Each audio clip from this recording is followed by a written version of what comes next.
Nous en sommes donc là, une espèce relativement immature qui se débat avec une possible autodestruction. Si s'aligner sur le tort implique de détenir la clé d'une nouvelle forme d'énergie, propre et sûre, imaginez les conséquences. Cela pourrait représenter l'avancée technologique la plus révolutionnaire de tous les temps. Qui ne voudrait pas d'une source d'énergie illimitée et disponible gratuitement? Il s'agit d'une question clé. C'est ce qui m'a conduit au point suivant.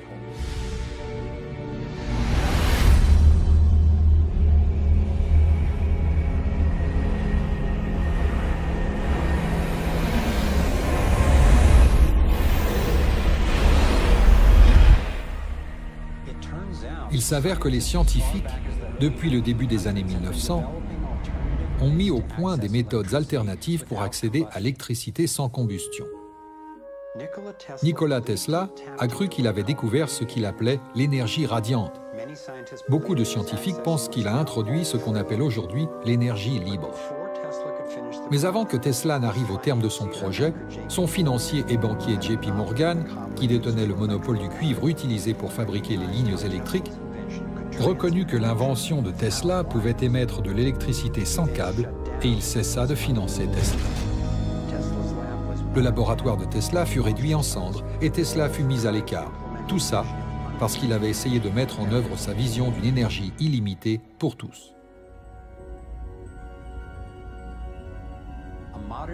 Un inventeur contemporain, Adam Trombley, a été inspiré par le travail de Tesla et par les possibilités liées au tort. Trombley a construit une dynamo, un générateur de courant direct pouvant récupérer l'énergie électrique directement dans l'air. Nous voulions démontrer qu'en imitant le champ magnétique d'une planète et en faisant tourner ce dispositif, nous pouvions créer une dynamo qui fonctionne. Et dans les faits, cela a fonctionné. Cela fonctionne. Lorsque nous contemplons la nature, Jupiter ou une dynamo telle que la Terre tournant dans l'espace, on parle fondamentalement d'un aimant qui évolue dans l'espace. Les lignes de flux de l'aimant se répandent dans ce modèle toroïdal du champ magnétique. Il s'étire et se contracte également. Il respire. Il absorbe littéralement l'énergie de l'espace et la transforme. Rien que dans cette toroïde, nous avons suffisamment d'énergie pour transformer la planète entière. Ce n'est pas juste un exposé théorique, c'est la réalité. Réfléchissez un peu aux implications que cela induit. Cela signifie que n'importe quel endroit sur la Terre dispose soudainement d'énergie. Chaque personne sur Terre dispose soudainement d'énergie. C'est la profusion universelle.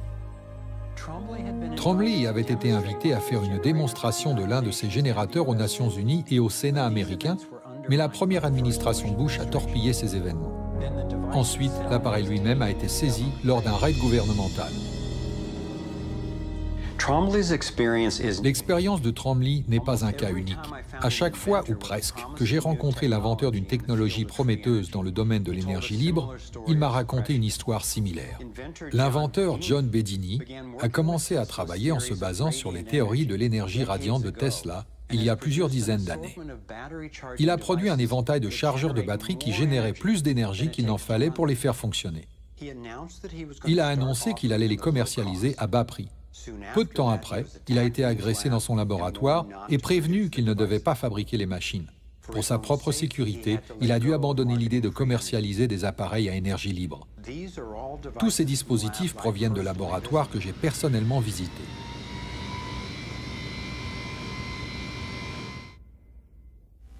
Now.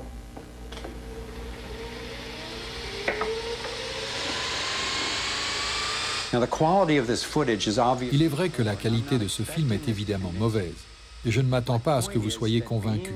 Ce que je veux dire, c'est qu'ayant été là-bas avec ces inventeurs, accompagnés d'experts, et voyant ces appareils à nouvelle énergie en service, j'ai été convaincu que la technologie est réelle et que ses implications sont exaltantes. Le Canadien John Hutchinson a non seulement créé des piles fonctionnant à l'énergie libre, mais il a également utilisé les théories de Tesla pour contrer la gravité, afin de faire flotter les objets. Cela pourrait révolutionner le domaine de la propulsion. Son laboratoire a été cambriolé et son équipement saisi par la police et les autorités en 1978, 1989 et de nouveau en 2000. L'un des scientifiques avec lequel nous souhaitions nous entretenir dans le cadre de ce film était le docteur Eugene Malov, un ingénieur du MIT et de Harvard, rédacteur en chef du magazine Infinite Energy, qui traite des développements théoriques et technologiques dans le domaine de l'énergie nouvelle.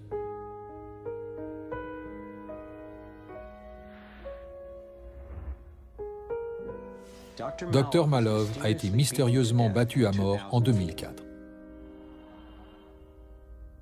Si ces inventeurs étaient tous des blagueurs et des charlatans, je me suis demandé pourquoi ils avaient été supprimés de manière si brutale et systématique. J'ai demandé à Adam Tromley, l'inventeur de l'énergie libre, pourquoi il pensait que cette technologie était en cours de suppression et si le phénomène des ovnis y était lié.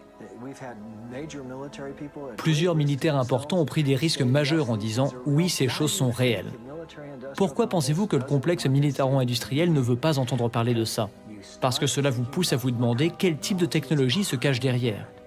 Tout tient à cela. La suppression du phénomène des ovnis va de pair avec celle de ce qu'on appelle l'énergie libre. L'énergie est extraite de la structure de l'espace qui nous entoure, ce qui signifie qu'elle ne peut être mesurée. Il s'agit là d'une menace directe à l'égard de l'industrie la plus importante au monde, celle de l'énergie. Adieu ExxonMobil, adieu pétrole, adieu charbon, adieu lignes électriques. Tout cela serait du passé. Malheureusement, il s'agit d'une tirelire de quelques 200 000 milliards de dollars. Les réserves avérées de pétrole, de gaz et de charbon sont estimées à 200 000 milliards de dollars.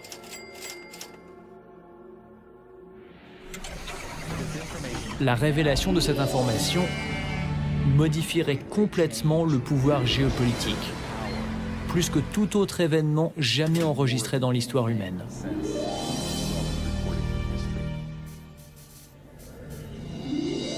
Et cela se produirait en une génération. J'ai commencé à étudier ces solutions révolutionnaires, et à ma grande surprise, beaucoup ont été éprouvées dans des centaines de laboratoires à travers le monde. Pourtant, elles n'ont pas vraiment vu le jour. Plutôt que de faire entrer les choses en collision et d'essayer d'en contrôler l'explosion, ces nouvelles technologies comptent sur l'harmonisation, la composition avec ce qui existe naturellement. Le dénominateur commun de l'ensemble des dispositifs à énergie libre que j'ai vus est qu'ils imitent, d'une manière ou d'une autre, la forme d'énergie du tort. Vous n'avez pas besoin de croire en la technologie de l'énergie libre pour vous inquiéter de la répression des idées et des inventions. Je me suis dit, quelle meilleure manière de justifier notre dépendance au pétrole, au charbon, au nucléaire et aux autres technologies dangereuses et impropres que de prétendre qu'il n'existe pas d'alternative meilleure et moins chère. Si les technologies de la nouvelle énergie étaient mises à disposition gratuitement à travers le monde, le changement serait profond. Il affecterait chacun d'entre nous et serait applicable partout. Ces technologies représentent la chose la plus importante qui se soit produite dans l'histoire du monde. Donc, étant donné les enjeux, j'ai décidé de me poser les questions suivantes. Qui profite de la suppression de la recherche scientifique?